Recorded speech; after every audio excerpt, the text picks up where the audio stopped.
Hello everyone's folder, Jag here again and welcome to my channel.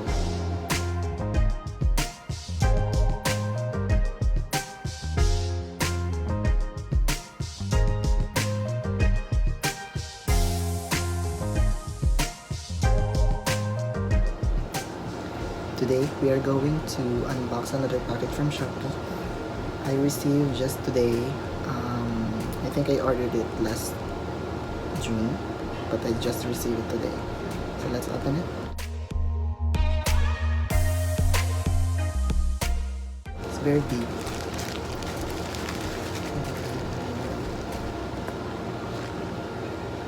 From Entrego. It's from Entrego. So isa-isahin po natin siya.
Alright, so explain ko lang isa-isa yung mga na-receive ko. I just explain it one by one. So, everyone will learn kung ano po yung mga na-receive ko. Let me check my audio. Okay naman yung audio ng phone ko. I'm using iPhone X right now. So, isa-isahin ko po yung mga na-receive ko. Unahin na natin yung pop filter. To push.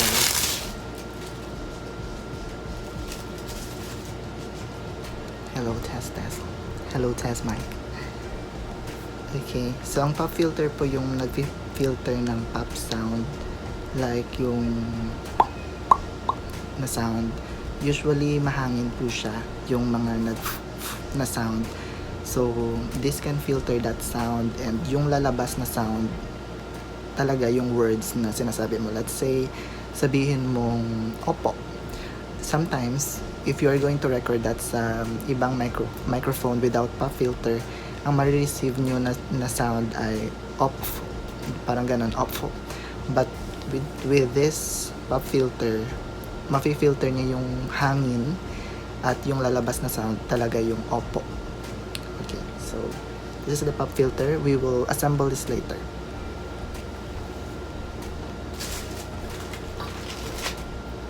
This is the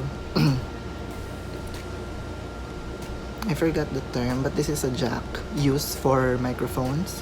So nakikita niyo may tatlong butas siya para sa microphone to. And this will be used sa condenser later. And yung sa kabila, it is a 3.5mm na audio jack. This is nandito pala yung camera. This is audio jack that we are going to insert doon mismo sa V8 or sa SOUNDCARD. Third item. May libre po siyang SOUNDCARD. Ito po. But we will not going to use this. So, thank you seller sa free na SOUNDCARD. So, separate na natin siya. Fourth. This is the table clip ng boom arm. Notification. Okay, this is a table clip ng boom arm. Ito po siya. So later we're going to use this.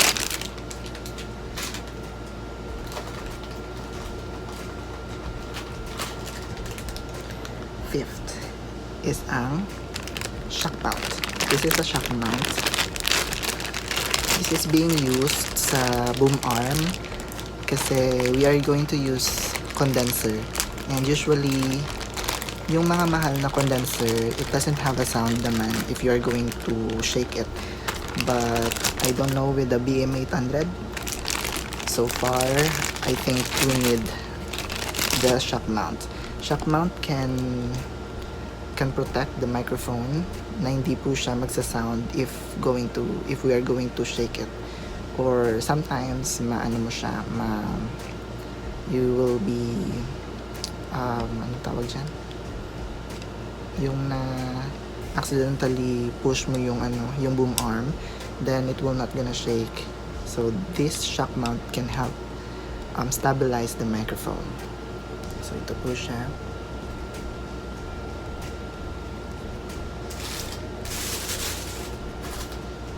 Meron po siyang maliit na guide.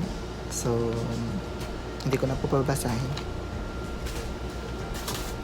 This is a foam ball or foam cap na ginagamit po sa microphone. So para hindi talsik laway.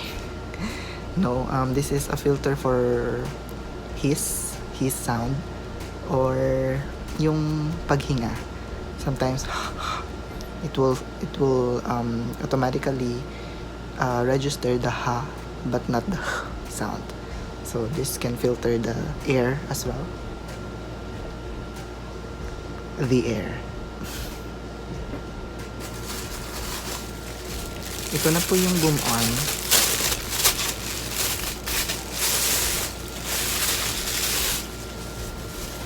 So this is the boom arm.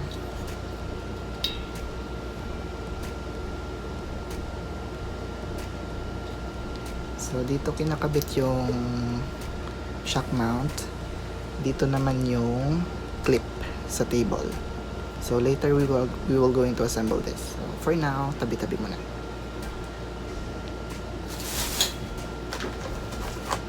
Ito na siya. Dito pala yung camera. Ba't ako dito dumitingin? Ito na siya. It is being protected by a very thick plastic. So nakita nyo naman kanina, naka bubble wrap siya. Mga ilang rolyo ng bubble wrap. So this time naka scotch tape siya. Here's the scissor. Ito po. And then it's very thick, guys. Very thick na plastic po. So very protected naman siya. And even the box has foams na nakaprotect sa kanya. So papakita ko later yung box. It's gold. So why condenser? Because condenser can pick up any area ng sound. So you can use either like this, dito lang yung pumapasok yung sound, or like this, or like this. So you can also use this microphone when you are going to do duets. So dito yung isa, and dito naman yung sa kabila yung isa. And then you are going to put it in a center, so both of you can have the same volume of the sound. So we're going to assemble this now. Meron pang isa. Wait. Yung sound card. Kanina, this is just a USB sound card. But this time, the sound card that we are going to use will be the V8 sound card. So ito po, yung sound card, meron po siyang mga set na mga volumes, mga pre-recorded na mga effects. But what we are going to use will be the treble bass. It's very important kasi yung boses ko ma-treble siya, so kailangan ko pataasin yung bass. And we have the monitor monitor there. We have the music, the monitor, the record. We have the echo. We use the term reverb. So it's just like that. And then meron po siyang mga naset na mga effects. So we'll try later. Aside from that, meron po siyang mga free na mga wires. This wire is to connect dito sa sound card natin. Going to sa mga phones, mga source ng sound, or saan po tayo magre-record. So later, we're going to set this up. Are you ready? Let us set this up now.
meron pong nalaglag.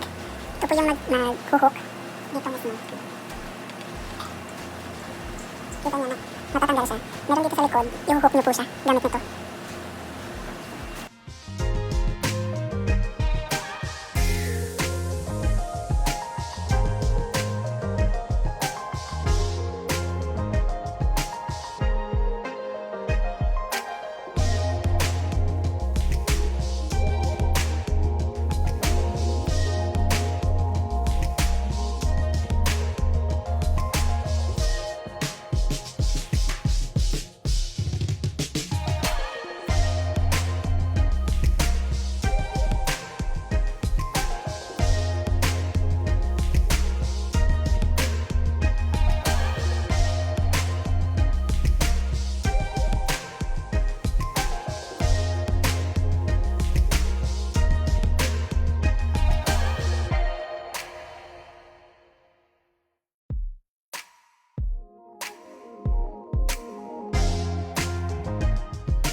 So you can see me for a while because I'm going to use my rear camera, my back camera for this one.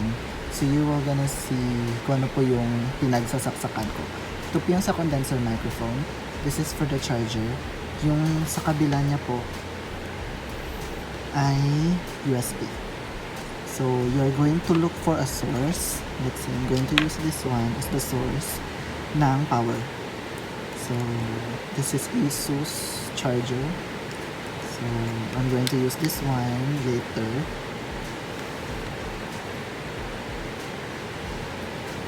Saksak na po natin.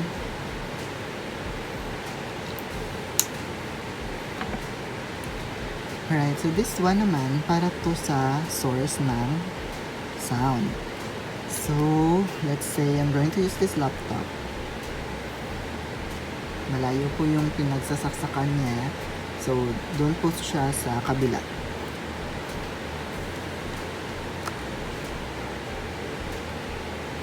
Okay. So, for the source of the music, you are going to put it sa accompany instrument. So, although this is not an instrument, pero chill na lang guys. We are going to use this one as the source ng music. So, saksak na natin sa mga baga natin yung mga wires na ito. Okay. So, hindi po siya pumapasok. I don't know if talagang ganito siya. Pero hindi po siya pumapasok. And then, nag-on na po yung power ng condenser. So, we'll see later. The other one will be attached to my phone. So, I don't know if gumagana na po yung V8. Iti-test ko po muna. Kung isasaksak ko po kasi sa phone na ito at hindi pa siya gumagana, it means you will not gonna hear my voice. So, ito po siya. This is for the phone. And this is naman po yung sa live 1 or 2. Kasi, my phone will be used for recording of the video. So, this one po. Lagay natin siya sa live 1. Let's say sa live 1. Okay, so super fragile po nung item. So, ano muna lang. Be safe na lang guys sa mga wires na nilalagay. So, ito na po siya. So, I'm going to... Ito na muna. Dito na muna siya, guys. This is... parang ano siya... upside down. Pero... kasi maraming wire eh. Sige. Lagay ko na muna sa likod lahat.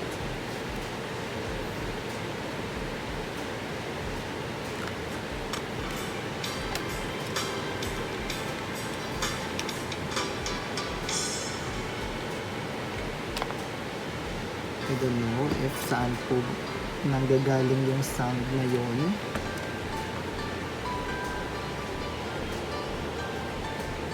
Parang galing siya sa laptop ko. Let's see kung ano po yung gumagana dito. Ah, okay. May karaoke po akong naka-open. So, hayaan mo na siya. Off ko na muna kasi baka mag-feed siya sa ating V8. Okay, so we're gonna hear that sound later. This time, I'm going to attach. Ito rin, ilalagay ko rin siya sa back ng aking table.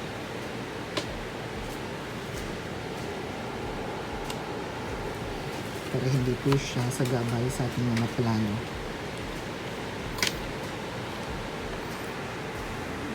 Okay, condenser microphone.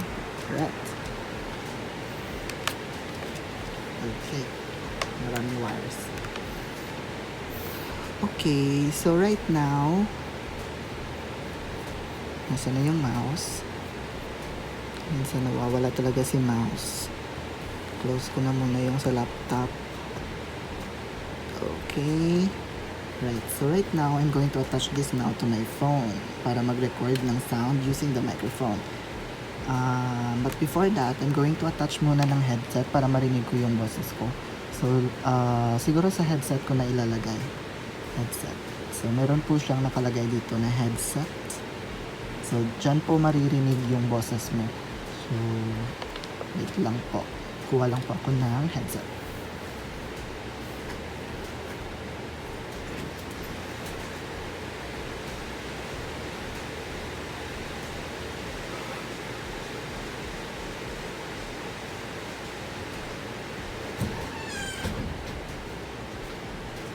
Yung headset ko may adapter ng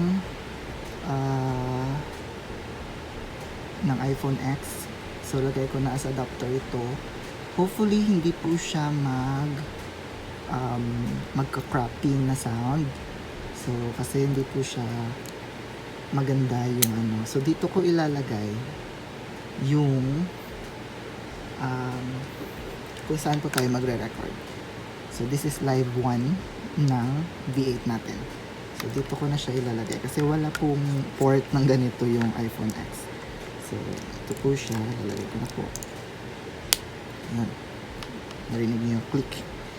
Okay, so this one will be put to my iPhone X.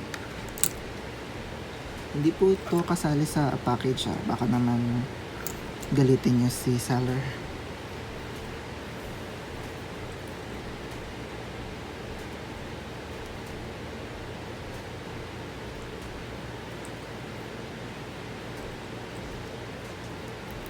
Gusto ko pa sana ng headphone, pero wala po akong tawag dyan aux cable. Nawala ko yung aux cable ko, so I'm going to use this one na lang muna. So yung iPhone na headset, pero 3.5mm po siya. So I'm going to attach this one sa headset din dito po. Hindi po, sa earphone speaker ko po siya ilalagay. Yung headset naman, kung gagamit kayo ng headset like this one, then you're going to put that sa headset din. Okay, transfer tayo ng camera. Alright, so right now I'm using the microphone already. Hindi ko pa alam kung saan yan, but may naririnig ko ang feedback. Siguro sa mga wires, hindi ko pa alam. So, hello test, mic test. Hindi ko alam kung saan sound na yan.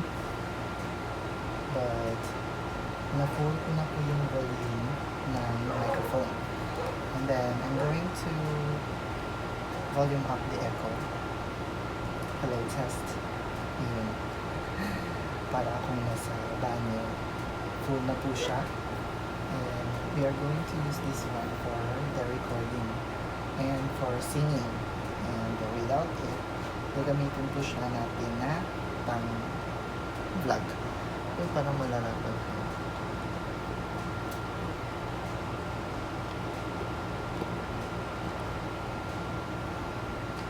Secured na po I think ang ating cellphone. Nalalaglag yung pop filter. Hindi ko alam.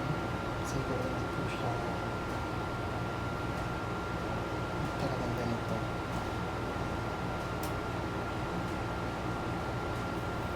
Okay, maayos na siya siguro. Hello, test, mic test. Go. So ito na po yung volume niya. Let me check my phone sa recording if okay yung volume niya. Test, mic test, test 1. Test 1. Test, mic test, test 1. 1. Test, mic test, test 1. Okay, right now I'm using the Bluetooth na capability ng V8 sound card.